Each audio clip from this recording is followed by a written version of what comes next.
After a billion-dollar hailstorm hits an area, your focus should be on running your business, not on insurance claims. We have helped streamline the insurance process for hundreds of roofing contractors across the U.S., and we can do it for yours too. Visit us online at c3adjusters.com and learn how we can help save you time and get claims paid faster. Good afternoon, Hail Stalkers. This is Derek Klein. We are here in the Hail Palace today, and it's Sunday, here for our daily noontime forecast. And again, brought to you by the C3 Group. Special thanks to those guys for partnering with us to bring you the daily Hail forecast. We really do appreciate everything that they do with us up here at Hail Trace, and some pretty cool stuff coming next week. So wait to listen for some special stuff that we're going to be doing with the C3 Group going forward. So we're pretty excited about that. But as always, we want to make sure that you get our live stream, our feed. We want to make sure that you have access to that as soon as we go live every day. So very simple. Just download our mobile app. It's one of the best ways to actually watch the live forecast. And right here, you can actually select how you want to receive the forecast. Click on that little lightning bolt right there. Once you do that, it's going to pop a little box up on the forecast there. And you can see, shows a little box. All you have to do is just turn it. Yeah, I worked real hard on it to fix it, Jack. Appreciate that. So turn it sideways there, and boom, you have access to our forecast through your mobile app. So we really appreciate you guys, all you guys that have downloaded that. Please feel free to download that. It's a free download. The login is also free. If you're on Apple, Apple does not allow us to create a user login through the Apple system. So you actually have to do so. On our website. So that's just a little heads up there. Once you have your login, though, you can actually jump over here to the notification settings. And once you click on that, just select how you'd like to receive the notifications when we go live. And then right down here on the bottom, you have access to select the areas that you want to receive the notifications for. So it's pretty simple. And that'll get you fired up. So we're going to start things out. We're going to go way up high. I figured we should go high since we're talking about Colorado. No pun intended there. So we're going to take a look at the jet stream over the next several days across the U.S. And we're going to see some changes in the pattern, but it's not going to start with today. Okay, so this is several thousand. This is way up in the atmosphere. This is the jet stream. You can see it kind of arcing up and over, back down, and then comes across through the northeast. And so we're going to let it kind of reset here.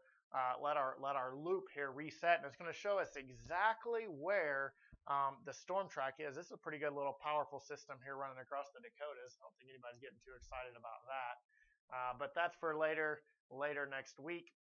So here's what we're talking about. So we're getting ready to reset it here. Here we go. So we've got basically a system right now, okay? And the way that the trough has been set up, it's been going up and over the northeast right here. You can see it ejects across Colorado, Wyoming, Nebraska. That's why we've had all the hail here. But notice tonight, this is tonight, the system moves across. Probably going to have some pretty good storms across Oklahoma tonight as that system digs to the south. But as it ejects out to the east, we're going to notice right across here, and we're going to take a closer look. But look at the wind shear that develops here.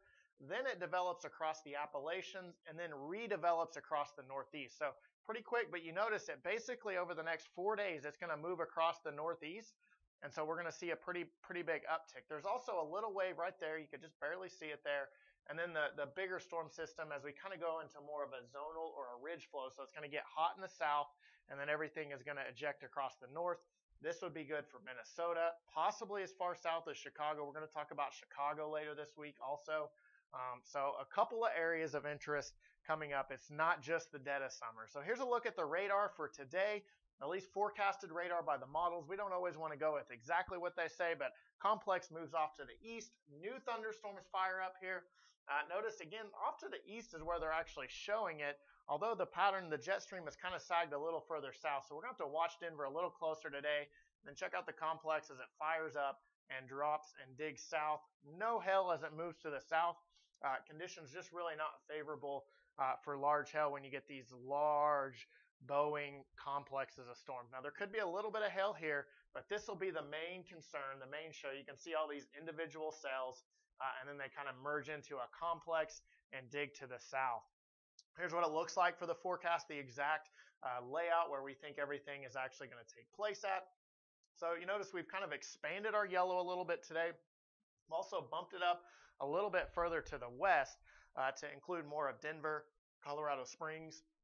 And also, I think that there could be some thunderstorms either tonight on the tail end, Charlie, of this complex down here in the Texas Panhandle, so we'll have to watch that. But the largest hail this afternoon is going to take place right at or just to the east of Denver. It's going to be close in Denver, but you know if you live in Denver, once you get to the east side of town, it drops off and there is nothing out there to the east. So it's going to be close in Denver. Chances for hail, about a 5% chance in the Dodge City area. We're going to go with about a 10% chance up here in Grand Island, Hastings, Nebraska. I think if you're over here in Lincoln, Lincoln's right here, this little lighter shading color. Omaha's right there. You're going to be a little bit too far off to the east, so I wouldn't expect any activity up there. And about a 10% chance up in Billings, about the same thing in Rapid City. And we have increased our chances just a little bit, and that's because that jet stream energy has sagged just a little bit more to the south, and so we actually include more of Denver in our outlook here. So about a 20% chance for some large hail. And when we say large hail, we're talking about quarter size or larger for Denver. So let's break it down a little bit better for you here in Denver. 3 p.m. to 7 p.m. So I think mostly early.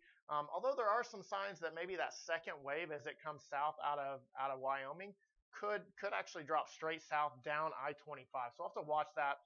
If that happens, we could see some bigger hail after the 10 o'clock hour, or maybe even after midnight. So it could be really late up there. So we'll have to keep an eye on that to kind of see what we're thinking there. Right now, I'm going to go with the largest hail at 1.75 inch, or the largest potential for hail in Denver at 1.75. I think if you go a little bit further east out in the plains, I think you're going to see some tennis ball, some baseball size hail out there. And chances of hail, again, about a 20% chance. And I would go about a 15% chance that we could have a 3-star map in the Denver, Cheyenne, Fort Collins, that Greeley area. I think Greeley probably has the best chance at getting hit with hail today, just a little bit further to the east and north. So I think probably the best chance coming in for that part of the state. Here's a look at the 5-day forecast, and this is where we're going to kind of break down how that system moves off to the east. So we're going to look at it day by day here. And again, the 5-day forecast brought to you by the C3 Group. We really appreciate them for sponsoring our 5-day forecast today. And here's a look at it again Sunday. So again, 15%, just like we talked about. Again, max hail size, and this is mainly out in the plains, okay? This is not over in Denver, but around 3-inch in diameter. Population moderate, that's for the Denver area, kind of where we're tracking those storms off to the east there. And then as we go into your Monday, we're talking 10% chance for a 3-star map. So we have dropped the chances just a little bit. Up to golf ball size hail, and population is moderate here. And let's kind of break this one down. This is the area that I'm watching. Watch right here. As the storms, here they come, right, boom, right there. You see them fire up and then move into Ohio there. So that's a little interesting. If you notice, the storms are a little bit more isolated. So this will be the area that I'm going to pay real close attention to as we go through Monday afternoon, Monday evening. Okay, so that's kind of interesting how each of these are actual individual cells and actually kind of fire all the way down, possibly as far south as Tennessee. So we'll have to watch that, see how everything kind of plays out as we go through the afternoon on Monday. As we jump into Tuesday, I think we're kind of in between timing wise. So we've dropped our chances for a 3-star map or better to only 2%. Max hail size only around 1.5 inches. And population pretty low. It looks like the system's going to kind of hang out over the Appalachian Mountains. So it's going to kind of shear it apart, not allow it to do exactly what we would like to see it doing as we go through your Tuesday afternoon. As we jump into Wednesday, check it out here. We've got the high population marker here. Max hail size around 1.75. That's still kind of our green. And I think it'll probably be isolated on the 1.75, but a 10% chance at a 3-star map or greater. And here's why. We kind of have that outlook here, and it's right here. You can see the instability right here, and notice where we're at. We're basically Albany right here, New York City, Philadelphia. We got Washington, D.C., Baltimore, and I think right in here, this is the area that we're going to have to focus on for severe thunderstorms as we go through the day.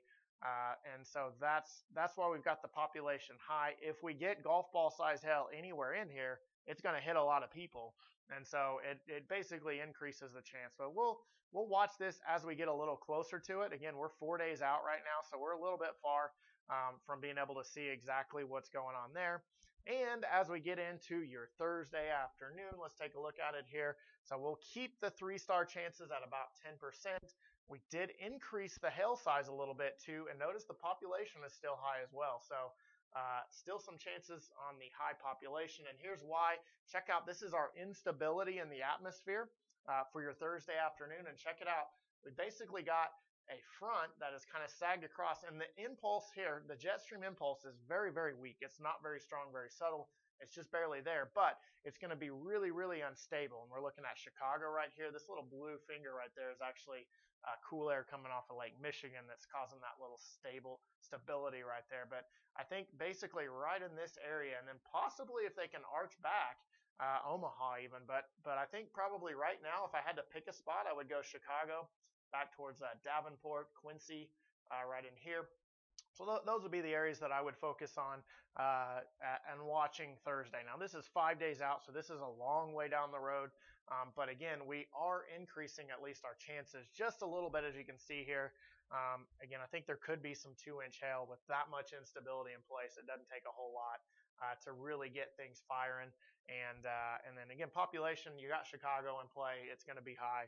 And again, about a 10% chance that we'll actually get some of that hail to occur in Chicago. So we'll keep close eye on it. We'll let you know exactly what it's looking at, and pay close attention to our 5-day, because remember, Thursday right here, it's going to bump over and it's going to continue to move across. And so as it gets closer to day 1, we get a lot more confident in the forecast. It's a little bit easier to make that forecast with some confidence.